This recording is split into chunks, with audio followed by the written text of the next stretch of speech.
మీ మందారం చెట్టుకు ఆకులు పసుపు రంగులోకి మారి పడిపోతున్నాయా?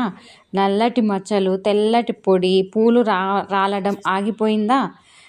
అయితే ఈ వీడియోను చివరి వరకు తప్పకుండా చూడండి. ఎందుకంటే కేవలం ఒక్క స్పూన్ వేపపిండి మీ మందారం చెట్టులో దాగి ఉన్న ఫంగస్ను తగ్గించి మళ్ళీ పూలతో కలకలలాడేలా చేయడంలో సహాయపడుతుంది. కానీ చాలామంది చేసే ఒక పెద్ద తప్పు వల్ల ఫలితం రావడం లేదు. ఆ సీక్రెట్ చివరిలో చెప్తా. మొక్క నవ్వితే ఇల్లు నవ్వుతుంది, మొక్క ఏడిస్తే తోట మొత్తం బాధపడుతుంది. హాయ్ అండి, వెల్కమ్ టు మై ఛానల్. అందరికీ నమస్తే. ఈరోజు వర్షాకాలంలో తేమ ఎక్కువగా ఉండడం వల్ల, గాలి సరిగ్గా ఆడకపోవడము, ఎక్కువ నీరు పోయడం వల్ల ఫంగస్ వేగంగా పెరుగుతుంది. ఇకపోతే ఆ లక్షణాలు ఎట్లుంటాయి అంటే, ఆకులపై నల్లటి మచ్చలు, తెల్లటి పొడి, ఆకులు రాలిపోవడము, మొగ్గలు ఎండిపోవడము, పూలు తగ్గిపోవడము, ఇవన్నీ జరుగుతూ ఉంటాయి అన్నమాట. చిన్న ఇల్లు పెద్ద గోడను కూల్చేస్తుంది. అలాగే చిన్న ఫంగస్ను నిర్లక్ష్యం చేస్తే మొత్తం మొక్క బలహీనపరుస్తుంది. వేపపిండి ఎందుకంత గొప్పది అనేది చాలామందికి డౌట్లు. అవిఘ్నంగా చెప్తా. ఇప్పుడు అసలు విషయం ఏంటంటే, వేపపిండి అనేది వేప గింజల నుంచి నూనె తీసిన తర్వాత మిగిలే సహజ పదార్థం అన్నమాట. ఇది నేలలో హానికరమైన ఫంగస్ను తగ్గించడంలో సహాయపడుతుంది. వేళ్ళ చుట్టూ ఆరోగ్యకరమైన సూక్ష్మజీవుల పెరుగుదలకు అనుకూలంగా ఉంటుంది. నేల సారాన్ని మెరుగుపరుస్తుంది. నెమ్మదిగా నత్రజని వంటి పోషకాలను అందిస్తుంది.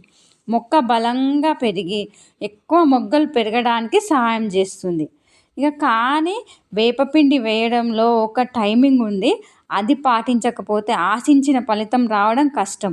ఆ విషయం ఇంకొంచెం సేపట్లో చెప్తా, ఎక్కడ మిస్ కాకండి. పూలు ఎలా ఎక్కువగా వస్తాయి అంటే, ఫంగస్ తగ్గితే ఎక్కువగా వస్తాయి. వేళ్ళు ఆరోగ్యంగా ఉండాలి. మొక్క శక్తి పూల తయారీకి వెళ్తుంది.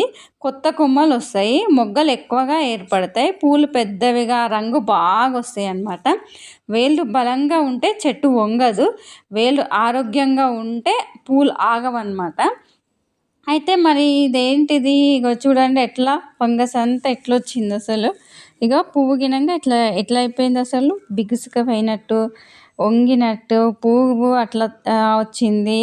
చూడండి అసలు ఇదంతా పోవాలంటే వేపపిండి అన్నమాట.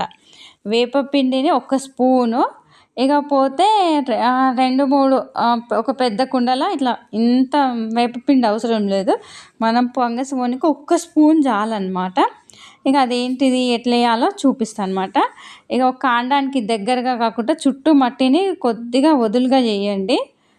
వదులుగా చేసి వేపపిండి చల్లి మట్టిలో కప్పేయండి. తర్వాత తక్కువ మోతాదులో నీళ్ళు పోయండి. 15 to 30 డేస్లలో ఒకసారి సాధారణంగా ఇది ఇస్తూ ఉండండి. చాలామంది చేసే తప్పు ఏంటంటే, వేపపిండి ఎక్కువగా వేయడం మంచిది కాదు. కాబట్టి ఎక్కువగా వేయొద్దు. ఎప్పుడైనా ఎక్కువ వేస్తే వేళ్ళపై ఒత్తిడి పెరిగే అవకాశం ఉంటుంది. మొక్క ఎదుగుదల తాత్కాలికంగా మందగిస్తుంది అన్నమాట. అతి అన్నది అమృతాన్నైనా విషం చేస్తుంది. ఇకపై మాత్రం వేపపిండి ఎక్కువగా వేయకండి. వేస్తే మాత్రం వేళ్ళు మాత్రం ఒత్తిడికి గురై మొక్క ఎదగదన్నమాట.